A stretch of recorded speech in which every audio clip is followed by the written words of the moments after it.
DS classes में आप सभी स्टूडेंट का स्वागत है। मैं हूं दीपिका साहू और आप सभी के लिए लेकर आई हूं लेसन मैं बोलूं from the diary of Anne Franklin. सुना है? जी हाँ, मैंने तो सुना है। तो यही उसका एक्सट्रैक्ट है। अगर आपको एक्सट्रैक्ट 6 दिख रहा होगा तो आपके माइंड में ये तो ध्यान आ रहा होगा कि एक्सट्रैक्ट 5 क्या होगा।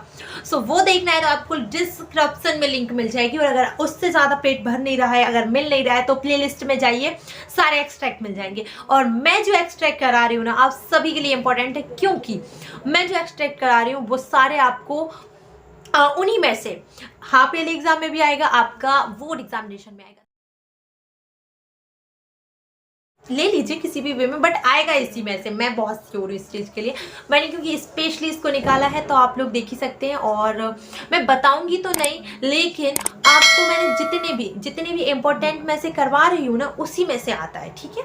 सो कहीं भी जाने की जरूरत नहीं है। अगर वीडियो लास्ट तक पसंद आए तो वीडियो को शेयर मत करिएगा। ठीक है? ये काम आप नहीं कर सकती हैं, क्योंकि मैं बोल के शेयर कर दो, बट आप लोग चाहती नहीं अपने फ्रेंड को भला हो तो मत करिए। चलिए, मैं तो पढ़ाऊंगी। चलिए, आप फर्स्ट में देख सकते हैं कि writing in a diary is a really strength experience for someone like me. जो एन फ्रैंक होती हैं वो बोलती हैं कि डायरी लिखना बहुत ज़्यादा स्ट्रेंथ, एक अलग सी फीलिंग है और एक अलग ही एक्सपीरियंस है, क्योंकि उन्होंने आज से पहले कोई भी स्टोरी या कोई भी राइटिंग वगैरह नहीं की थी। और वो बोलती है अगर कोई मेरे जैसा है तो फिर तो उसके लिए और ज़्यादा स्ट्रेंथ है। ठीक है? फिर वो बोलती है कि not only because I have never writing anything before. वो बोलती सिर्फ इसलिए नहीं कि मैंने कुछ पहले लिखा नहीं है या फिर मैंने इससे पहले, हाँ जी ठीक है, सो वो बोलती इसलिए नहीं, बट ऑल्सो, लेकिन इसलिए भी, because it seems to me that later और neither I nor anyone else will be interested in the merging of a 13-year-old school girl. तो वो बोलती है कि मुझे ऐसा लगता है, मुझे ऐसा प्रतीत होता है लाइक अ लेटर, मतलब कुछ दिनों बाद मैं या मतलब मेरे अलावा कोई भी इसमें इंटरेस्टेड या होगा या नहीं होगा in the merging of a 30, मतलब कोई भी एक 30 मतलब 13 साल की लड़की स्कूल गर्ल जो है उसके बारे में जानने में कोई क्यों इंटरेस्ट लेगा, उसका मतलब ये रहता है। फिर वो बोलती है ओ वेल इट डजेंट मैटर, लेकिन यार ये कोई मैटर ही नहीं करता है। वो बोलती है मुझे सबसे क्या, मुझे सबसे फ़र्क नहीं पड़ता। I feel like a writing, मुझे ऐसा लगता है कि मुझे राइटिंग करनी चाहिए, मेरा मन है राइटिंग का, लिखने का। So and I have an even great need to get all kind of things off my chest। और वो बोलती है कि मेरे पास तो, एक मिनट रुकिएगा, हाँ, वो बोलती है कि मेरे पास तो भाई एक वैलिड रीज़न है, एक मतलब बहुत बड़ी ज़रूरत है कि मैं अपने जो दिल का बोझ है इसमें हल्का कर सकूं। यहाँ पर जो ऑफ है वहाँ पर मतलब खाली करने से मतलब है कि मैं जितना भी मेरा बोझ है मैं उसको हल्का कर दूँ। ठीक है? चलिए, अब आपको मैंने बता दिया है कि ये जो डायरी, देखिए फिर से जो लीगेंड बच्चे हैं जो एक दिन पहले देखते हैं ना, उनके लिए बता रही हूँ, ये जो डायरी इसको मार्क करिएगा। ठीक है? मैं इसका आंसर बताती हूँ आप सभी को। क्वेश्चन देखते हैं सबसे पहले। नेम ऑफ द चैप्टर, आपको इस चैप्टर का नाम बताना है, तो इस चैप्टर का नाम होगा from the diary of Anne Franklin. यहाँ पर जो है आप लोग बहुत बच्चे देख रहे होंगे, ये गलत है, वो ये जो है मिस प्रिंट भी हो जाता है कई बार, तो ये जो है आपको from the diary of Anne Franklin से लिया गया है। ठीक है? चलिए, अब सेकंड देखेंगे। अब आप समझेंगे कैसे मैंने जो डायरी पे टिक किया है। कुछ बच्चे बड़ा दिमाग लगा लेते हैं भाई, और मैं आपको वो दिमाग दे भी दे रही हूँ। ये जो डायरी लिखा है इससे आप समझ जाएंगे कि ये जो है इसका है। ठीक है? समझ जाएंगे ना आप, मेरी नाक तो नहीं कट पाएंगे।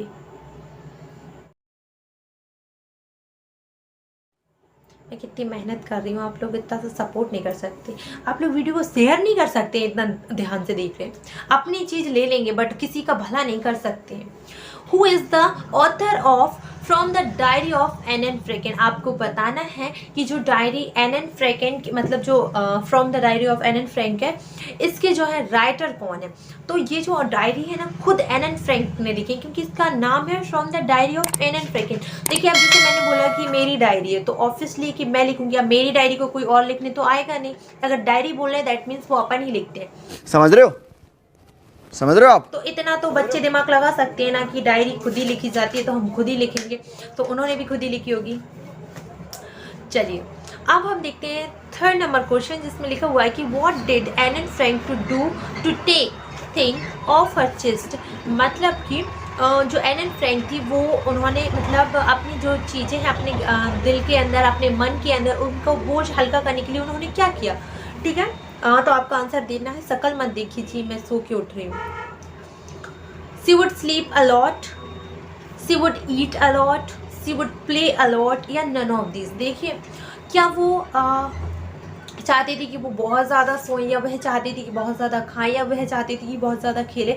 नहीं, वो लिखना चाहती थी। अगर इसमें कहीं भी अगर बाई चांस आपका मेन बोर्ड एग्जामिनेशन में आता है ना भाई कि सी वुड राइट अलॉट या सी वुड राइट, वो लिखना चाहती थी, ठीक है, वो लिखना चाहती थी। अब इसमें तो दिया ही नहीं है तो आप नन ऑफ दीज में ही टिक लगाएंगे क्योंकि इसमें से कोई है ही नहीं। बात हो रही है लिखने की। Diary of Anne Frank totally based है आपका डायरी पे, और इसकी जो राइटर है, चैप्टर जो है जिसने लिखा हुआ है वो लिखा है एन फ्रैंक ने।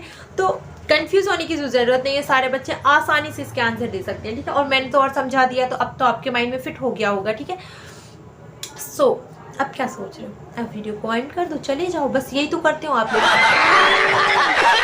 करोगे किसी का लाइक तो कर दो, अभी इतना समझ लिया है तो। और इसके बाद एक चीज़ और करना है आपको, शेयर करना है वीडियो को। जो भी फ्रेंड्स हैं आपके फ्रेंड सर्कल में ही शेयर कर दीजिए, बस इतना कर दीजिए ताकि ज़्यादा से ज़्यादा बच्चे समझ सके इस चीज़ को। और जो भी एक्सट्रैक्ट देख रहे हैं ना, मैं उसके लिए बता दूं कि एक बार प्लेलिस्ट चेक कर लेना, अगर आपको कोई भी एक्सट्रैक्ट में प्रॉब्लम है तो आराम से